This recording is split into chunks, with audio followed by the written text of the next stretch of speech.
2주간에 제가 급하게 우크라이나에 다녀올 일이 있어서 다녀오느라고 연락을 늦게 드렸는데, 제가 알고 있기로는 오늘 마르다 헌신 예배로 알았었어요.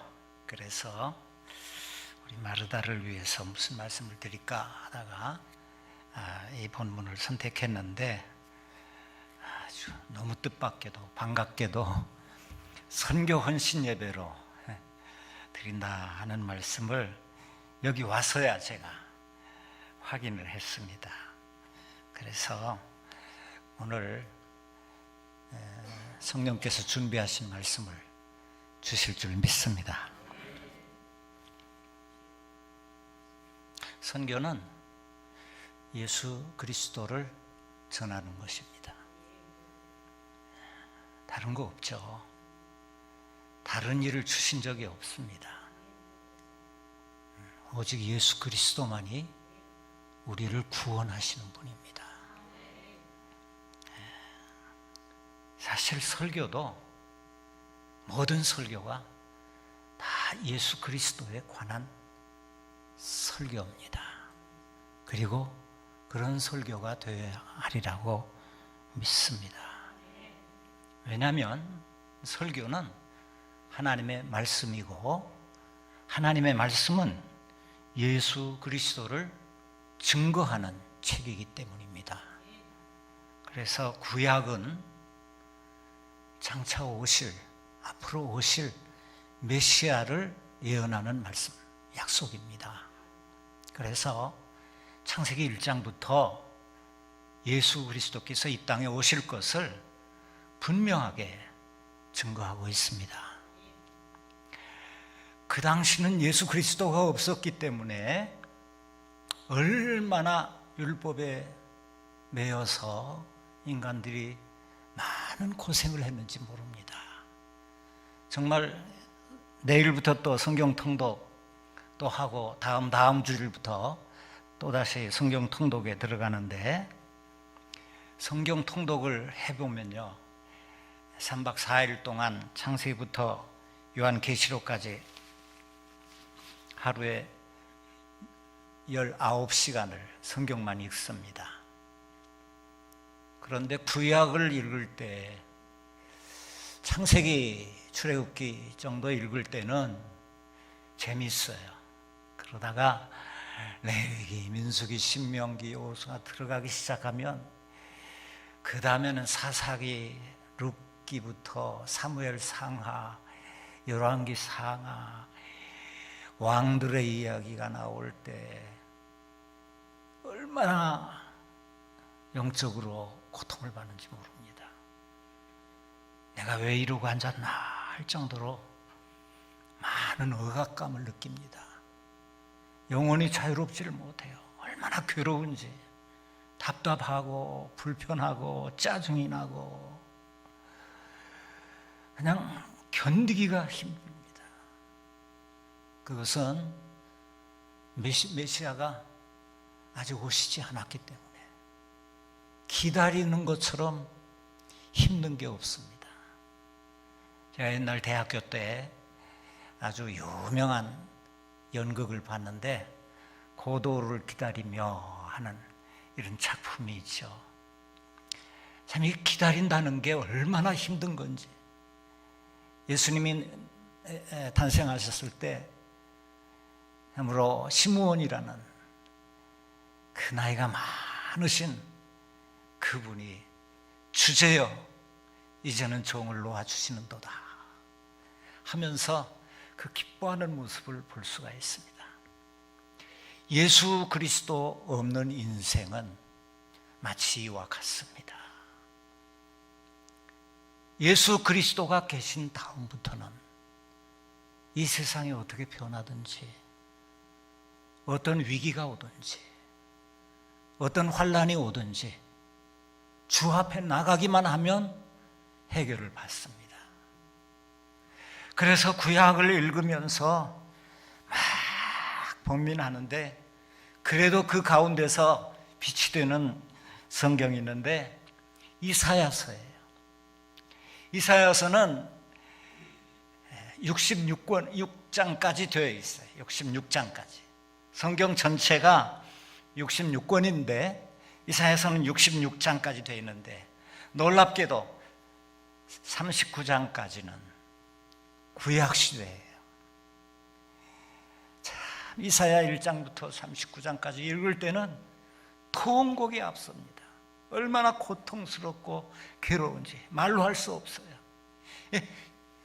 구약이 39권으로 되어 있는데 마치 구약을 주려는 것 같은 말씀이 이사야서예요. 그리고 이제 40장부터 66장까지는 신약과 같아요. 이제 오신 주님 오셔서 어떻게 우리에게 소망을 해결해 주시고 그 하나님의 나라를 완성해 가시는가를 구약의 이사야서에서 잘 보여주고 있어요. 다시 말하면 구약은 오실 메시아에 대해서 말씀하고 있습니다. 장차 이 땅에 육신을 입으시고 세상을 사랑하셔서 하나님이 육신을 입으시고 이 땅에 오실 예수 그리스도를 증거하는 책이고, 신약은 오신 예수님에 대해서 증거하는 책입니다. 그래서 예수님을 확실히 알 수 있는 이런 많은 이적과 기사와 말씀이 이 신약 성경에 기록이 되었고, 직접 그분을 만나 배웠던 생생한 현장의 모습들을 우리가 보면서 정말 그 예수님, 나와 같이 육을 입으시고 이 땅에 오신 그 예수님을 만날 수 있는 놀라운 책입니다. 예수님께서는 자신이 메시아이심을 밝히셨어요. 내가 그리스도라 확실하게 본인을 보여주셨어요. 그래서 많은 화가들이 예수님을 그릴 때에 그 팔레스타인에서 오신 아랍 계통의 비슷한 그 모형을 가진, 머리가 길고 또 수염을 기르시고 색깔이 좀 허옇고 눈이 크고 이런 모양으로 예수님을 그리는 모습을 많이 볼 수가 있습니다. 우리도 지금 살고 있기 때문에 현장에서 사역하셨던, 일하셨던 예수 그리스도에 관한 이야기들은 우리가 잘 알고 있습니다. 예수님이 어디서 무슨 일을 하시고 어떻게 나시고 어떻게 잘하시고 어떻게 제자들을 부르시고 활동하시고 그리고 무슨 말씀을 증거하시고 그리고 우리를 위해 십자가에 죽으시고 부활하시고 승천하신 것까지 우리는 그 예수의 행적을 통해서 큰 위로와 은혜를 받습니다. 그러나 그 예수님을 신약은 그것으로 끝나지 않습니다. 장차 오실 예수님, 구름을 타고 오실 예수님, 앞으로 예수님, 전에도 계시고 이제도 계시고 장차 오실 예수님.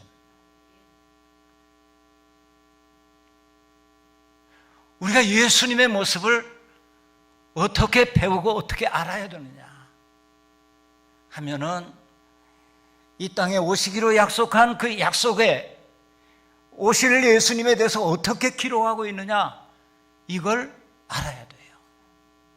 그래서 구약 성경을 읽을 때 창조의 시대부터 예수님이 거기에 어떻게 나타나고 계신가,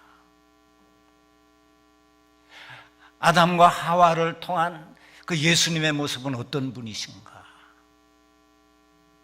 그리고 거기 나타난 모든 믿음의 조상들의 모습을 통해서 아브라함과 이삭과 야곱에게 나타난 예수 그리스도, 그리고 모세를 통해서 우리에게 주신 율법에서 말씀하시는 예수 그리스도. 그래서 구약을 읽을 때에는 항상 우리가 관심을 가지고 봐야 할 것은 예수님이 오신다고 했는데 어떻게 구약은 설명하시고 계신가 하는 것을 배워야 됩니다. 알아야 됩니다. 가르쳐야 됩니다. 우리 어렸을 때 다윗이 골리앗을 이렇게 물리친 이야기, 재미나는 이야기들은 많이 들었지만 구약 가운데 계신 예수 그리스도에 대한 말씀은 제가 한 번도 들은 기억이 없어요. 이게 안타까운 것입니다.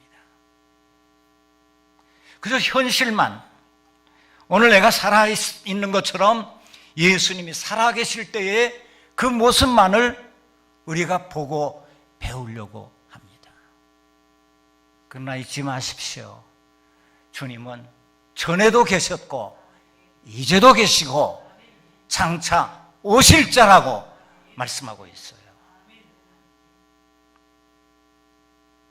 좀 이해하기 어려우실지 모르겠지만 참 우리 둘이 이제 부부가 되어서 이제 사는 생애를 돌이켜보면 오랜 세월 살았어요. 40년이 벌써 훨씬 지나서 50년이 가까워 오는데 정말 화성에서 온 여자예요. 전혀 다르더라고요. 나하고 딱 맞을 줄 알았더니 정말 다 반대예요. 그 충격이 얼마나 컸는지 몰라요. 근데 왜 그런가 하고 깊이 연구를 해보니까 역사가 다른 거예요.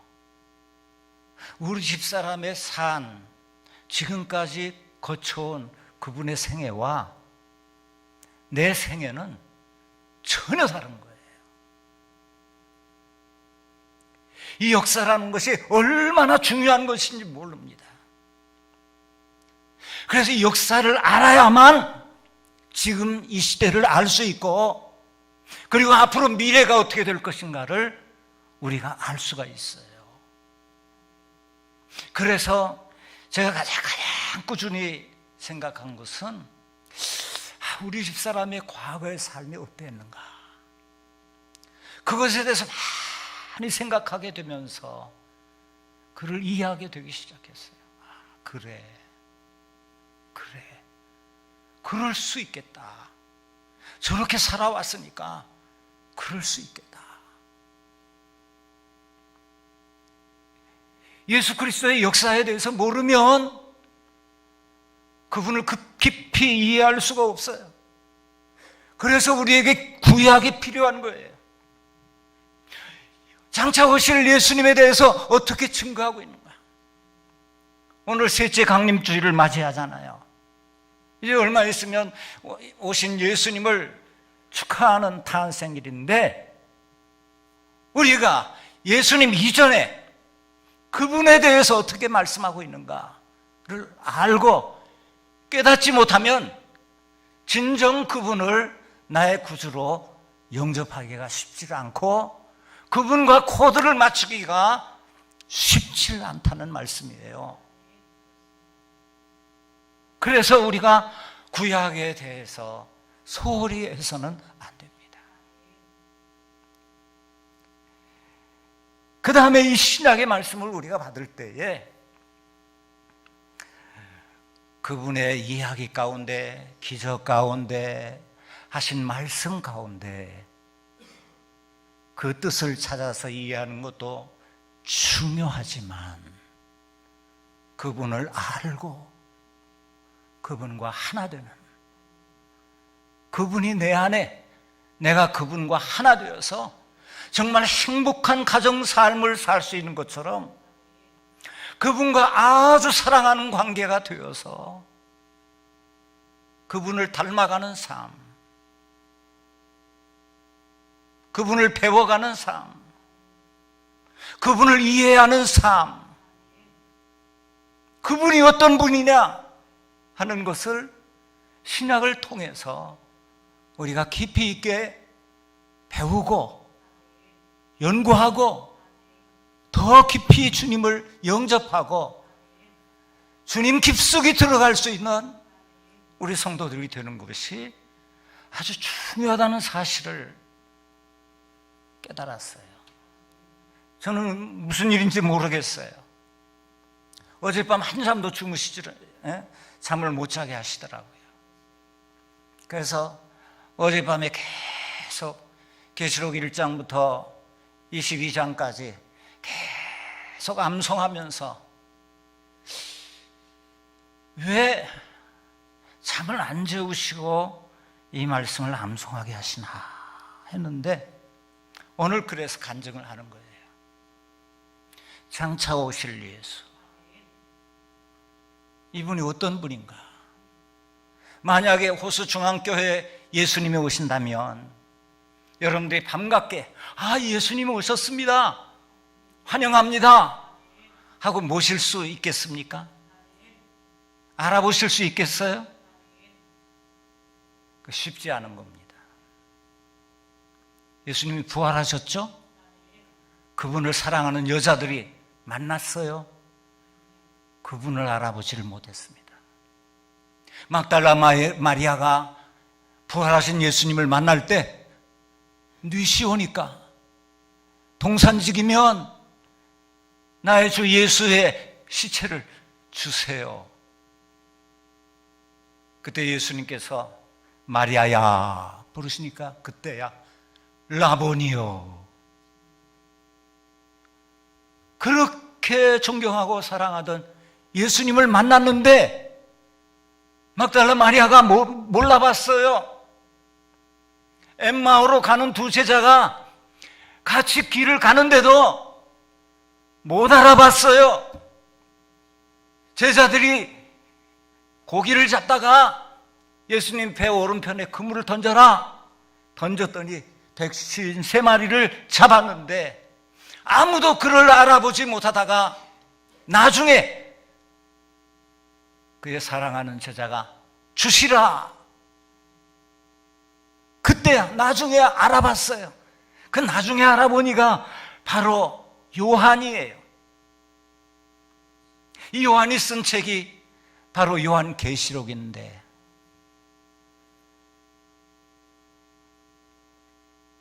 그가 하나님 말씀과 예수 증거를 인하여 반모라 하는 섬에 있었더니 주의 날에 내가 성령에 감동하여 내 뒤에서 나는 나팔 소리 같은 큰 음성을 들으니 가로되 너 보는 것을 책에서 예배소 소문아 보고마 두아드라 사대 빌라델바 라오디게 7교회 보내라 하시기로 내가 몸을 돌이킬 때에 7 촛대를 보았는데 촛대 사이에 인자 같은 이가 발에 끌리는 옷을 입고 가슴에 금띠를 띠고 머리와 털에 희게 양털 같고 눈 같으며 눈은 불꽃 같고 그 발은 풀무에 단련한 빛난 주석 같고 그 음성은 많은 물소리 같으며 오른손에 7별이 있고 그 입에서는 좌우에 얼굴에 해가 힘있게 날선 검의 얼굴에 해가 힘있게 비추는 것 같더라.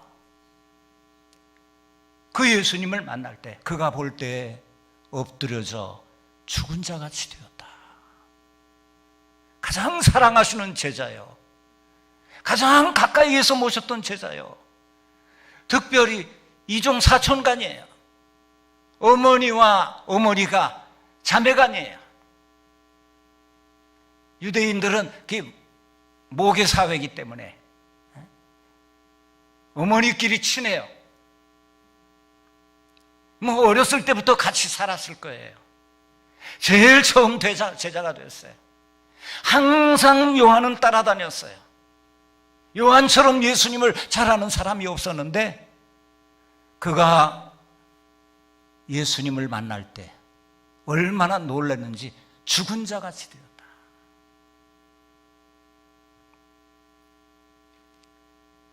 장차 오실 예수 그리스도, 여러분 얼마나 알고 계세요?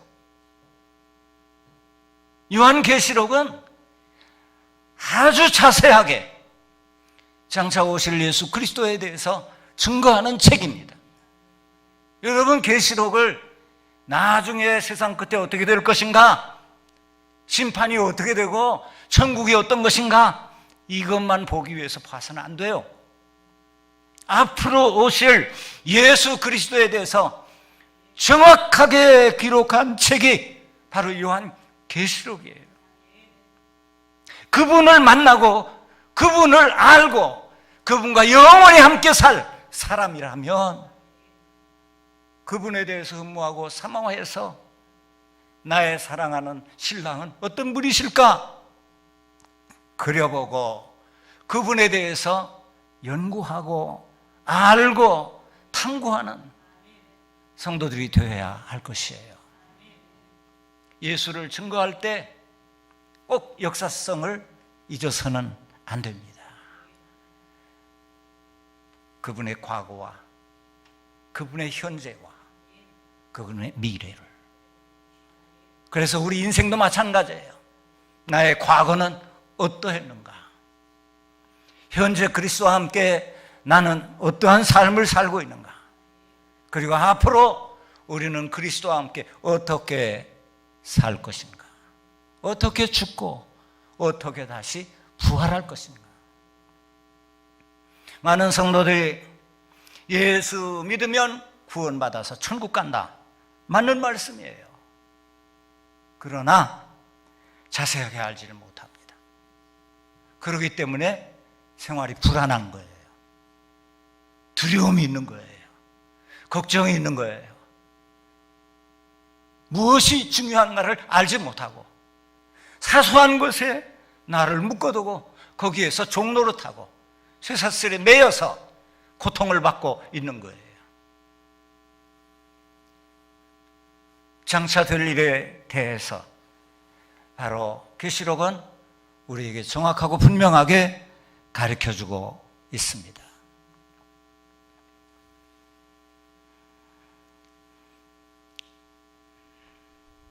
저는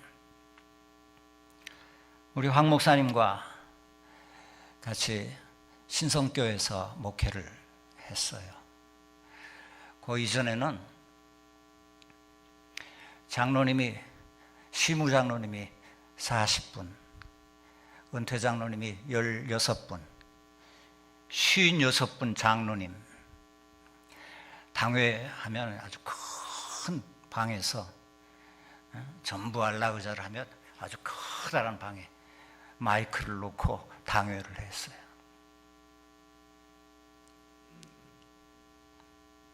저는 행복한 목회자였어요. 그래도 80년대 경북에서는 제일 많이 모이는 교회에서 2,000명이 모였으니까요. 그저 그때는 전도 안 해도 막 교회 많이 들어왔어요. 그래서 참으로 갑절갑절 이렇게 부흥하는 그런 때의 목회를 했어요. 거기 가기 전에도 한 30여 명 되는 그 교인들을 강원도 영월에서 시작할 때도 참 큰 은혜를 체험했어요. 기적을 체험했어요. 참으로 부족한 사람을 위해서 우리 교인들이 40일 금식 기도를 한 사람이 시작했는데 그분을 대신해서 또 다른 사람이 대를 잇고 또 그분을 대신해서 또 40일을 하고 이렇게 3년 6개월 동안 23분이 26번 한 사람도 죽지 않고 40일 금식 기도를 한 그런 경험을 해본 교회에서 목회를 했어요. 그때가 제가 제일 행복했던 때예요. 이 호수중앙교회도 그런 분들이 좀 죽순처럼 일어났으면 좋겠어요. 그게 참으로 얼마나 귀한 일인지 몰라요. 그 교회에서요, 제가 키운 청년 가운데 7년 반 동안 65명의 목사님이 배출됐어요. 얼마나 경제적으로는 어려웠어요. 힘들었어요. 처음에 가니까 1년 예산을 결산했는데 115만 원이었어요. 오늘도 여러분들 결산해서 예산을 세우셨다는 말씀을 들었는데 저는 이렇게 기도해요. 하나님, 갑절로 주세요. 그렇게 하고선 결산의 100%를 예산을 세웠어요. 예를 들어서 3억을 했다면 내년에는 6억, 내후년에는 12억, 내후후년에는 24억. 사람으로서는 도저히 생각할 수 없는 일이에요. 그건 뭐냐면 예산을 세운다는 것은 우리 장로님 여기 다 계시겠지만 수입은 뻔한 거 아니에요, 교인들. 그런데 쓸 것을 많이 만들어 놓는다는 얘기예요. 쓸 것을. 얼마나 목사로서 힘들었는지 몰라요. 재직해 되면 아유 목사님 지금 3개월째 사례를 못 드려서 죄송합니다. 그 얘기를 들을 때 아유 목사님 이제 일 좀 그만하세요 하는 소리를 저에겐 들리는 거예요. 아 그래요? 그럼 헌금으로 합시다. 그거 다 내가 받은 걸로 하고 그걸 헌금으로. 받지도 않았는데 그 수입으로 잡힌 거예요. 이런 식으로 일했어요. 어떻게 그런 마음이 생겼을까? 생명을 바쳐서 기도하는 분들이 있는데 아니 이 조그만 이거 내가 감당 못하겠는가 하는 생각이 드는 거예요. 교회라는 것은 한두 사람이 생명을 바치고 섬기는 사람이 나오면 모두가 그 모습을 보고 야 나도 이렇게 살아서는 안 되겠구나. 저분 봐라. 하나님께서 저렇게 지키시고 인도하시고 이끌어 가시는 거 아니냐 하고 힘을 내게 돼 있고 나는 죽어도 금식 못하다고 하면서 비웃던 사람이 목사님 금식 걸렸어요 하고 40일 금식을 하는 그 모습을 통해서 교회는 사람이 하는 것이 아니라 하나님께서 하시고 계신다. 성령께서 인도하신다. 이 교회에 진실한 그리스도인이 한 사람만 있으면 이 교회는 산다. 말없이 하나님을 위해서 자신을 희생할 때 그 희생의 제물을 하나님께서 받으실 뿐만 아니라 모든 사람이 그 모습을 보면서 은혜를 받고 야 나도 저렇게 살아야겠구나 하는 그런 마음을 모두가 공유하는 신실하고 귀한 교회로 하나님께서 축복해 주시기 시작합니다. 큰 것이 아닙니다. 정말 진짜가 이 교회에 있느냐? 정말 하나님을 위해서 그분에 대해서 더 깊이 알고 그분을 더 흠모하고 더 사랑하는 사람이 있으면 그 교회는 그를 통해서 놀라운 은혜가 모든 분들에게 임하신다는 사실입니다. 제가 선교사로 갔기 때문에 이걸 깨달았어요. 참 선교한다는 게 참 어렵고 힘들어요. 제가 신성교회를 사임하고 상도덕에 있는 숭실대학교 교목실장으로 발탁이 됐습니다. 림 아무개 목사님이 이사장님을 놓으시면서 저를 부르셨어요. 임 목사야, 앞으로 학원 선교 한번 어떻게 생각해? 저야 좋죠. 저 운동 좋아하고 노래 좋아하고 청년들과 같이 어울리기 좋아하니까요. 좋죠. 그래. 그러면 숭실대학교 교목으로 한번 내가 좀 부탁을 할까? 목사님 감사합니다. 그래서 연이 돼서 총장 만나게 되고 총장님께서 저를 만나라고 하시는데 보따리로 2보따리를 들고 오셨어요. 숭실대학의 연역과 숭실대학에서 나온 모든 자료들을 다 들고 왔어요. 보자기를 싸가지고 목사님, 이 학교를 좀 부탁합니다.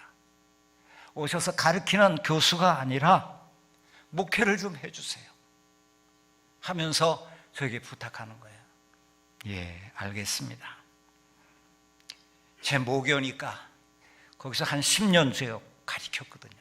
제 모교니까 그렇게 하겠습니다. 그래서 이사회 만장일치로 가결하고 총장이 추인하고, 그래서 이제 취임 날짜를 기다리는데 멀리 우크라이나에 있는 친구 목사 최영빈 목사님이, 이 목사님은 아주 유명한 후손입니다. 예수천당하던 최권능 목사님의 유일한 혈육입니다.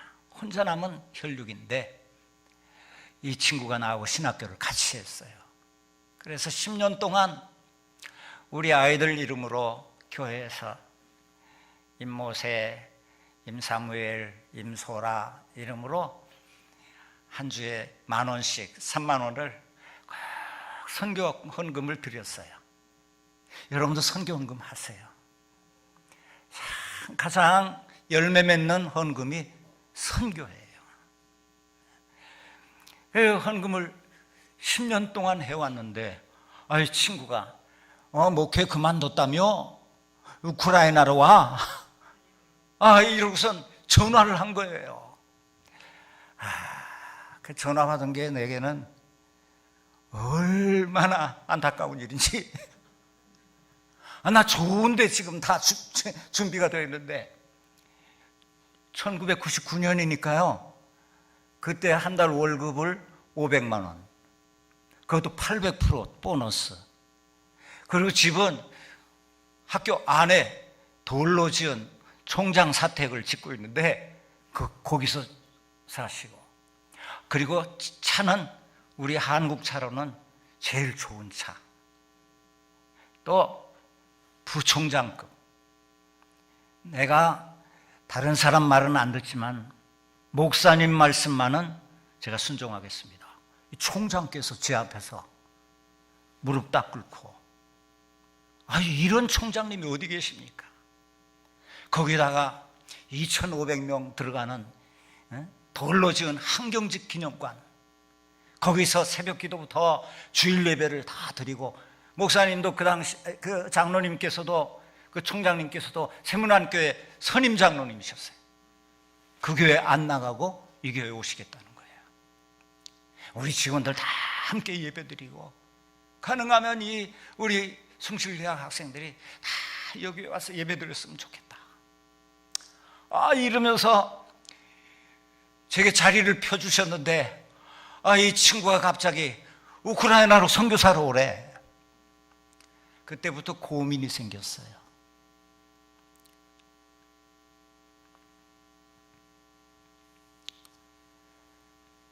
믿는 사람에게 고민이 생길 때 여러분들은 어려운 길을 선택하시기 바랍니다. 꼭 좋은 길로 가시지 마시고 오히려 나쁜 길을 선택하세요. 그러면 주께서 반드시 도와주십니다. 함께 하십니다. 그래서 내가 선교사로 가겠다고 친구들한테 얘기했어요. 왜냐하면 내 동기들에게 부탁을 해서 제가 한 동기마다 한 달에 500불씩 선교금을 내놔라. 다 큰 교회들이니까요. 그거 제가 얘기하면 다 알만한 목사들이에요. 내놔라 해서 12교회를 제가 모았어요. 그래서 한 달에 6,000불씩 내가 꼭꼭 이렇게 선교비를 보내는 사무총장 일을 했거든요. 우리 우크라이나 선교회 대표되는 이 아무개 목사님에게 내가 가서 최 목사를 좀 돕겠습니다 했더니, 그렇지 않아도 이 최 목사에게 선교사를 수십 명 붙여봤는데 그거 안 됐어. 그런데 형제 같은, 전 목사하고 제일 가까운 형제 같은 이런 임 목사가 간다면, 그러면 우리가 후원하겠다. 후원교회가 딱 생긴 거예요. 이야, 후원교회 없으면 안 가려고 그랬는데 또 후원교회까지 생겼으니까 가야겠구나. 그랬더니 하루는 부르더니, 이 목사, 내가 저 안 된 말을 해야 되겠어. 우리 교회에서 후원하는 사람은 우리 교회 부목사로 들어와야 돼. 그래서 3개월이고 6개월이고 있다가 1년이고 2년이고 있다가 때가 되면 나가게 돼 있어. 그러는 거예요. 그러자고 하고, 그 당시 제가 노회장이었어요. 서울 남로의 노회장이었는데 다 뿌리치고 그 교회 부목사로 들어갔어요. 들어갔더니 화장실 청소를 시키더라고. 그래서 반바지 입고 청소를 하는데, 하나님께서 내게 주신 이건 축복이다. 이렇게 목사로서 화장실을 청소할 수 있는 기회를 주시는구나 해서 저는 하여튼 벽도 다 닦았어요. 벽도 닦고 천정도 닦고, 저기 전기 아주 지저분하게 된 것 전부 다 갈고, 하여튼 반질반질하게 휴지거리 그냥 반질반질 그냥 비치도 하고, 거울도 저 하루에 10번 이상 가서 거울도 깨끗하게 닦고, 벽을 다 비누칠해서 칠하고, 물걸레로 비누칠해서 냄새가 나지 않게 하고, 향기 나는 좋은 방향제를 갖다 놓고, 꽃도 한 송이씩 갖다 꼽아 놓고, 참 달라졌는데, 좋아졌는데 하는 말씀을 들을 때 내 마음이 흐뭇한 거예요. 어느 날 잘 안 오시던 친구 목사 당회장께서 쓱 들어와보니 합격. 그래서 아주 한 일주일 했을 거예요. 그렇게 합격을 받아가지고, 그리고 우크라이나에 갔어.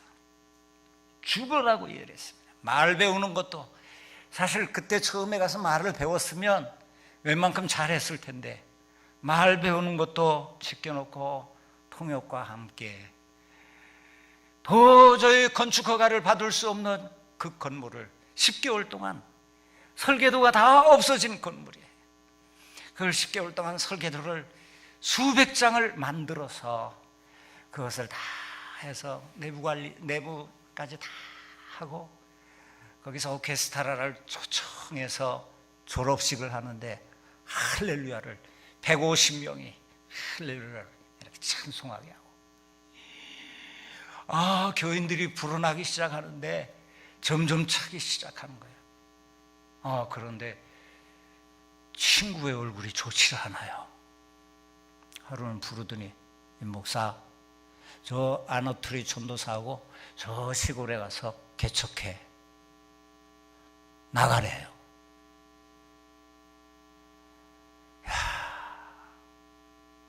기가 막히더라고요. 하나님, 내가 모든 걸 희생하고 포기하고 여기 왔는데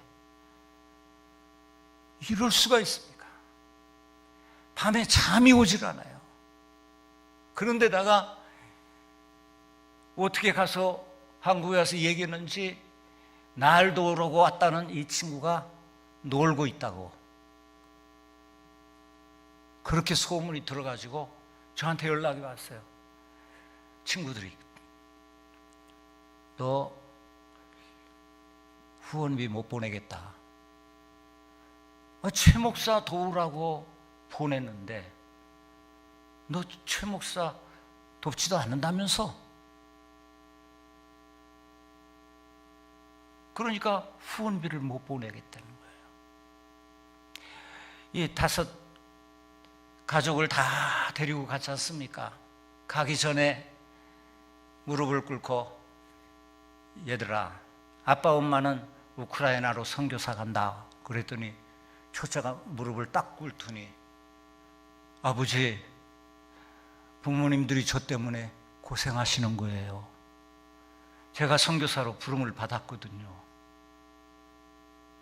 아유, 자기가 앞서서 나가는 거예요. 그 친구 앞길이 아주 좋은 전망이 있는 친구거든. 과기대 물리학과 3년이나 다녔으면 말이에요. 뭐 따는 당상 아닙니까? 물리학과가 제일 어렵거든요. 그것도 물리학과 꼴찌가 다른 과에서 수석하는 데인데 매달 생활비 받아가면서 기숙사비 다 공짜로 먹고 그렇게 하면서 공부하는 군인도 면제고 얼마나 혜택이 많은데 말이에요. 선교사로 가겠다는 거예요. 둘째도 따라가겠습니다. 셋째 딸도 그때 대학생이었는데 따라가겠다는 거예요. 참 안타까운 게 그때가 우리 아이들의 정년기였어요. 결혼할 때예요. 그래서 아직도 막내 소라는 결혼도 못했어요. 77년생이에요. 지금도 우크라이나에서 지금 선교하고 있습니다. 마음이 아파요. 아버지로서 그렇게 갔는데 선교비 못 보내겠다는 거예요. 앞이 캄캄한 거예요. 잠을 잘 수가 없어요. 이 얘기를 다 할 수도 없고 식구들한테. 밤에 그 당시에 저를 살려준 것은 마가복음이었어요. 가기 전부터 계속해서 암송하던 거 거기 가서도 계속했는데 마가복음 1장부터 16장까지 암송을 했거든요. 밤이 새도록 하나님의 아들 예수 그리스도 복음의 시작이라 선지자 이사야 그래 보라 내가 내 사자를 내 앞에 보냈느니 저가 내 길을 예비하리라 광야 외치는 자의 소리 썩가루되 노는 주의 길을 예비하라 그의 촉경을 평탄케 하라. 어디 가든지 기도도 안 나와요. 눈 감고 기도하면 하나님의 아들 예수 그리스도 복음의 시작이라 선지자 이사야 그래. 잠잘 때도 그냥 하다가 깜빡 잠들어서 또 눈 뜨면 아까 끝난 때가 기억이 나는 거야.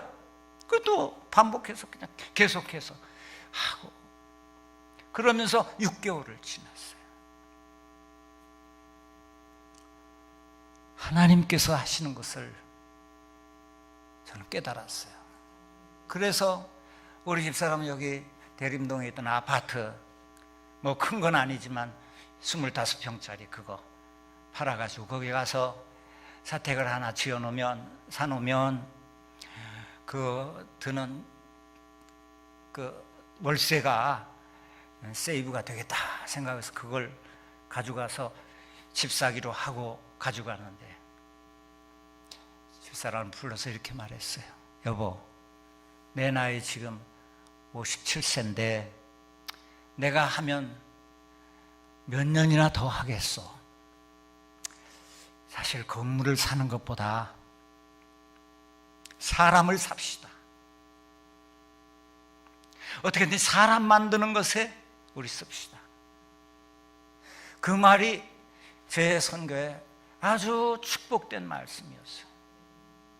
지금까지 20년이 지났지만 제가 건물 하나 세우지 않았어요. 교회를 세우면 제 이름으로 안 하고 다 그 현지 목사님 이름으로 해서 그 교회를 섬기도록 그렇게 했어요. 그리고 목사님들, 이 우크라이나는 목사님들이 다 직장을 가지고서 교회를 돌보는데 한국 교회는 안 그래요. 제가 오죽하면요 죽어도 목사 안 된다고 그런 사람이에요. 왜? 우리 아버지가 장로님이었을 때는 소고기 사면은 그거 가지고 목사님께 갖다 드리고 내가 안수받고 그랬는데 목사 우리 아버지가 6.25 사변 지난 뒤에 신학교 딱 올라가시더니 목사 되고 나서는 우리가 거지 생활을 했어요. 제가 사흘 굶어본 적이 있습니다. 먹을 게 없어서. 그런데도요 아버지는 세상 일 안 하셨습니다. 그래서 교회에서 주는 성미 먹고 교회에서 나오는 것 가지고 살면서 교인들 돌아보고 그리고 목회하셨어요. 그래도 7남매를 다 학교 다 다니게 했고 그리고 다 이렇게 성장해서 살고 있어요. 여러분, 그 세상 일 놓으세요. 교회 일만 하세요. 그러면 하나님이 먹여주십니다. 일꾼이 저먹는 거 받는 거 마땅하다고 하셨잖아요. 하나님이 하십니다. 주님 도와주십니다. 그랬더니 이분들이 웃어요. 웃기지 말래요. 교회에서 나올 게 없대요. 헌금도 안 하고. 그런데 1년 후에 한 분이 찾아왔어요. 목사님, 저도 목사님처럼 하겠습니다. 세상 일 안 하고. 이 친구는요, 거기서는 경찰대학을 나오면 최고야. 그냥 여기 서울대학 나온 것보다 더 쳐줬어요, 그때는. 근데 경찰대학 위에 그거 뭐야, 보디가드 하는 그 학교를 다녔어요. 그러니까 이게 손이 무게예요, 그 친구는. 아주 높은 자리에서 많은 돈을 얻고 받으면서 생활할 수 있는 그런 친구인데 목사님처럼 그렇게 하겠대요. 그래서 고맙다. 우선 한 달에 150불씩 50불은 일하는데 사역하는 데 쓰고 100불은 너희 집을 위해서 해라. 근데 이 가정이 결혼을 하더니 애를 낳기 시작하는데 5이나 낳았어요. 그래서 점점 그게 올라갔어요, 돈이. 그렇게 시작하는 것이 지금은 25가정이 됐어요. 하나님이 하시는 거예요. 내가 그분들에게 도와준다고 절대로 제가 그들에게 명령하지 않습니다. 똑같은 동역자로, 친구로, 형제로 하나님이 하시는 일이다. 우리 주님만 위해서 헌신하자, 봉사하자 하셨더니 하나님께서 저에게 이 일을 주시는데 거기 아카데미를 통째로 맡겨주셨어요. 이 학교는 문교부 인간한 대학원 학교예요. 그래서 그 나라 학교 책에 보면 대학교가 다 나온 책이 있는데 거기 제 이름도 떡하니 얼굴이 탁 나왔어요. 외국 사람은 한 사람밖에 없어요. 저밖에 없어요. 벌써 박사가 12명이 나왔어요.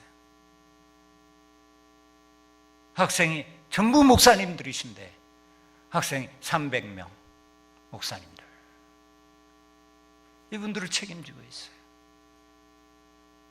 한국교회 목회를 그분들에게 가리키고 있어요.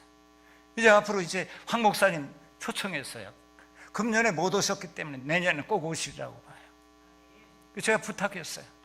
개척교회 처음 시작부터 말씀을 해달라. 가장 중요한 것이 무엇인가?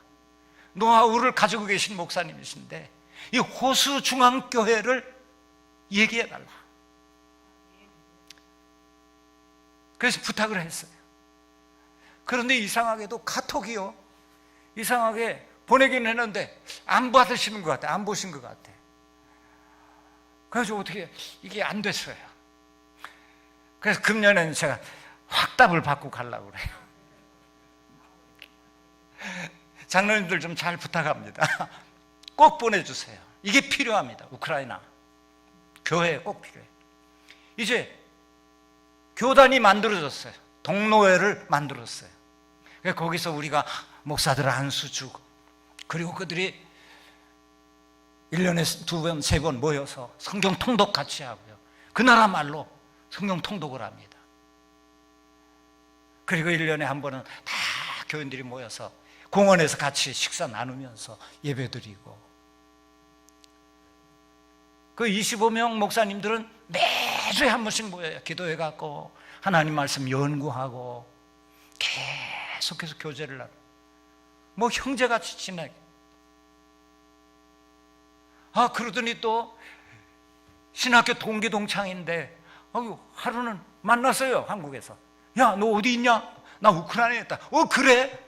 나는 저 과테말라, 혼두라스, 니카라과와 그쪽으로 내가 선교를 하는데, 야, 우크라이나 가서 나도 좀 선교 좀 하자. 그래, 와라! 해가지고 조인이 돼서 리틀 스파크라는 단체인데, 거기 1년에 4번씩 와서 청소년들을 매번 40명 리더들을 훈련시켜서 지금 벌써 10여 년이 됐어요.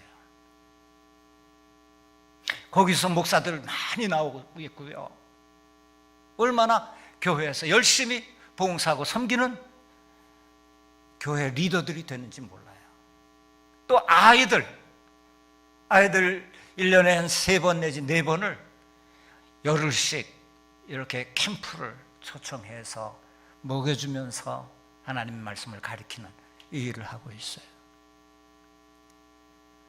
놀라운 것은 이 모든 것이 성령께서 하시는 일이고, 특별히 저는 젊었을 때 선교사로 가지 않았기 때문에 교회 법도 잘 알고 목회도 많이 했기 때문에 그 우크라이나에 있는 모든 교회 리더들, 목사님들과 가깝게 지낼 수가 있어서 그 교회를 방문하면 그렇게 조화를 하시고 제게 꼭 설교를 부탁해요. 다른 분은 그저 15분, 20분 설교하게 하지만 제가 가면 특별히 40분이고 50분이고 1시간이고 2시간이고 계속 말씀해 주시라고. 목사님 말씀이 필요하다는 거예요. 그래서 거기 있는 모든 교회들, 우크라이나 오시면 보실 거예요. 중앙에 제일 큰 교회 그 목사님은 형제와 같이 지내요. 가만히 생각해 보면 내가 어려울 때, 그 교회 나올 때, 쫓겨날 때 그 심정은 말로 없이 비참했는데 하나님께서는 그것을 통해서 다른 세기를 열어주셨어요. 막 어떤 때는 막 부들부들 떨릴 때가 있어요. 야, 내가 만일 그 교회에 같이 있었더라면 내가 어떻게 됐을까? 부들부들 떨릴 때가 막 그거에 매여가지고 말입니다.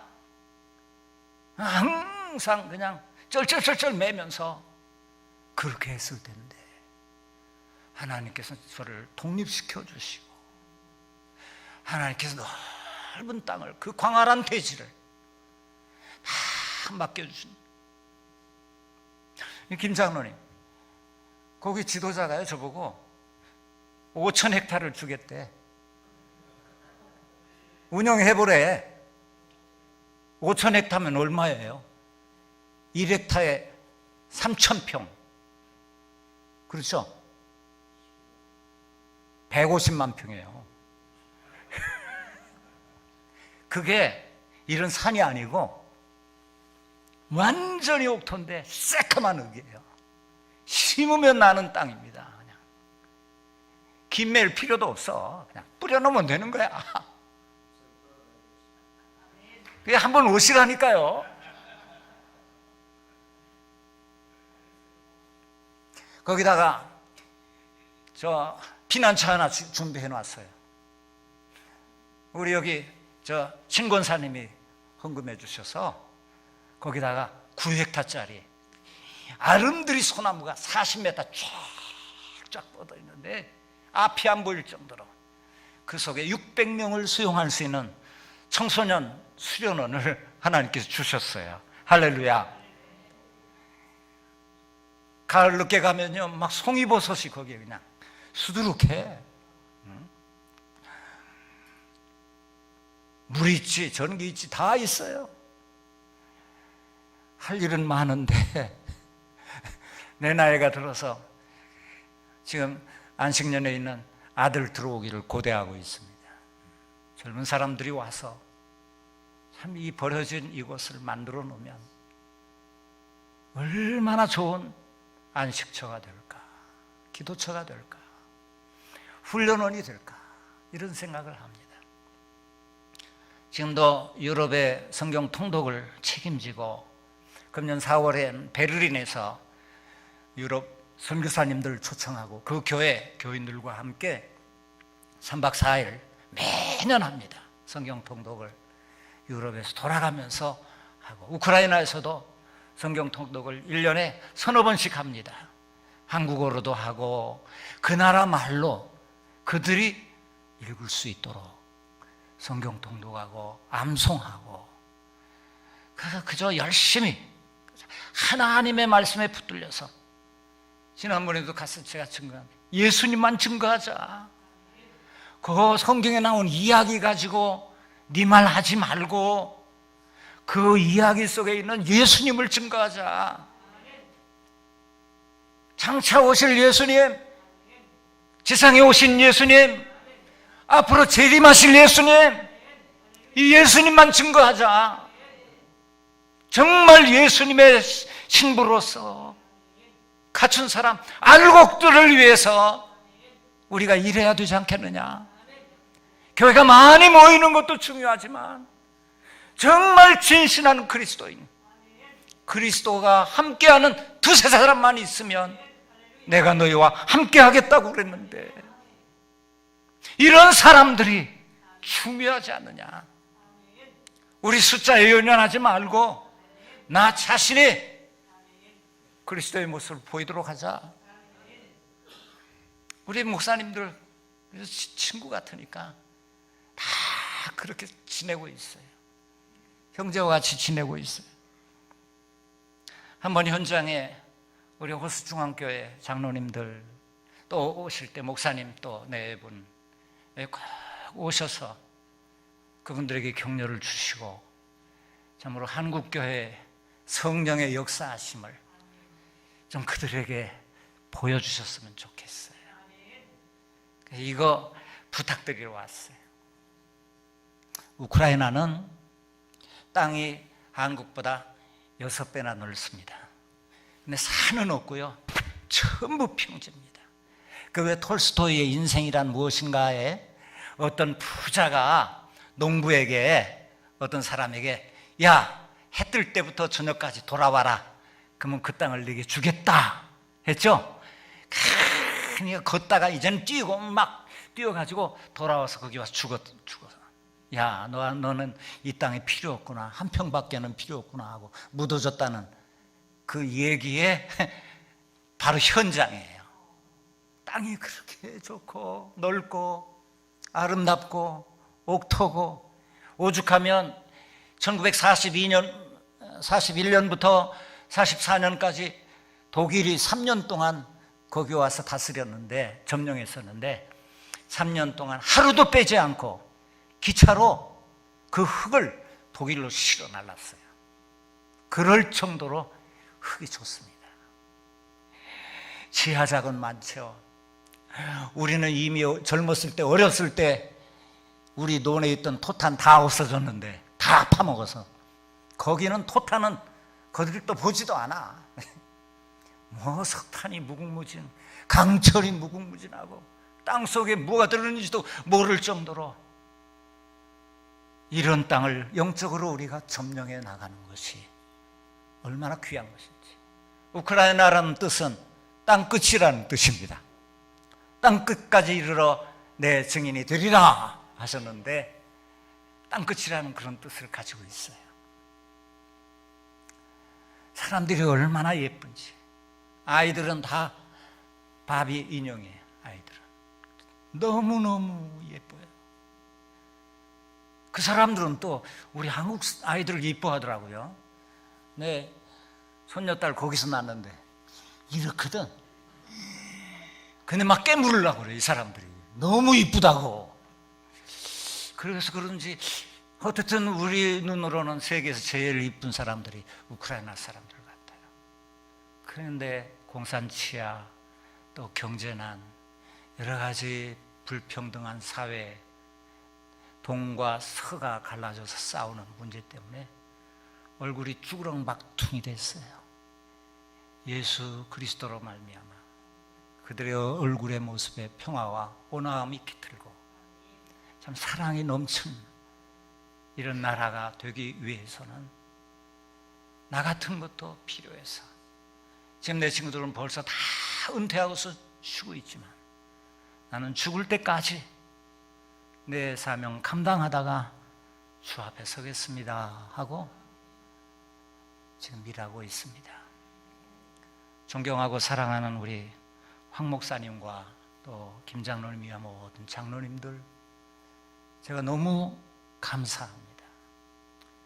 그래서 선교 편지 하나 제대로 못 보내지만 한결같은 사랑으로 위해서 기도해 주시고 후원해 주시는 것, 이 자리를 빌어서 우리 모든 성도들에게 감사를 드리고 꼭 우크라이나 초청합니다. 한번 오셔서 그래서 단기 선교라 생각하고 이 교회 저게 한번 돌아보시면서 거기 볼 것도 많아요. 가능하면 여름방학이나 겨울방학은 피하시고 오시면 제가 근사한 오페라, 발레는 제가 여러분들 초대해서 딱 정장하고 같이 가서 공연을 좀 관람할 수 있도록 그렇게 준비를 하겠습니다. 모쪼록 우크라이나 선교를 위해서 기도해 주시고, 그러나 제가 이것보다 더 중요한 것은 예수 그리스도입니다. 처음에 제가 말씀드린 오실 그리스도, 지금의 육신으로 오신 그리스도, 장차 오실 그리스도, 이분에 대해서 더 깊이 흠모하시고 사랑하시는 어린 양의 신부들이 다 되시기를 주님의 이름으로 축원합니다. 기도하시겠습니다.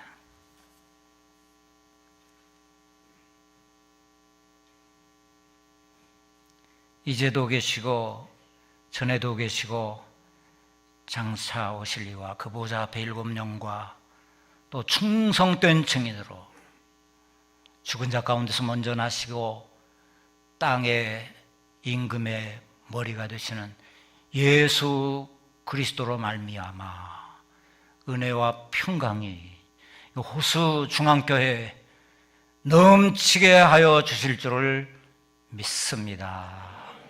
성령께서 이 교회를 통해서 놀라운 기적을 일으키게 하시사 하늘 보화들을 가득히 모아드리는 가장 아름다운 교회, 주님이 흠모하는 신부들이 이 교회에 가득할 수 있도록 주의 성령께서 저희들을 가꾸어 주시옵시고 온전하게 자라게 하여 주시옵시며 힘있게 주의 사역을 감당하며 충성된 증인의 사명을 감당하는 선교회가 되게 하여 주시옵소서. 우리의 목적은 열매 맺는 데 있습니다.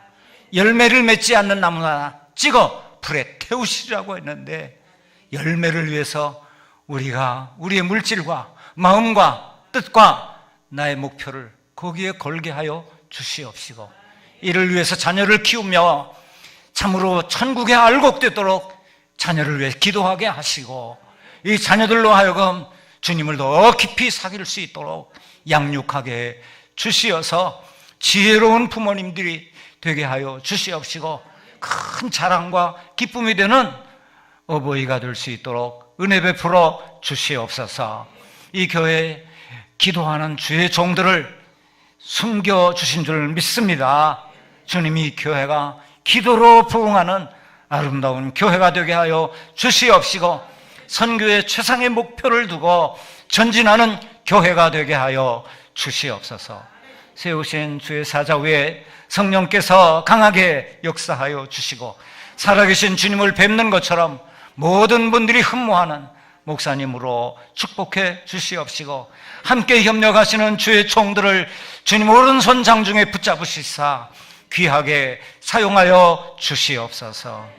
오늘 예배하는 우리 모두에게 주의 영이 넘치게 해 주시어서 주님을 닮고 주님의 신부로서 참으로 단장하고 준비하는 복된 삶이 되도록 저희들의 생애를 축복해 주시옵소서. 예수님 이름으로 감사하며 기도드립니다.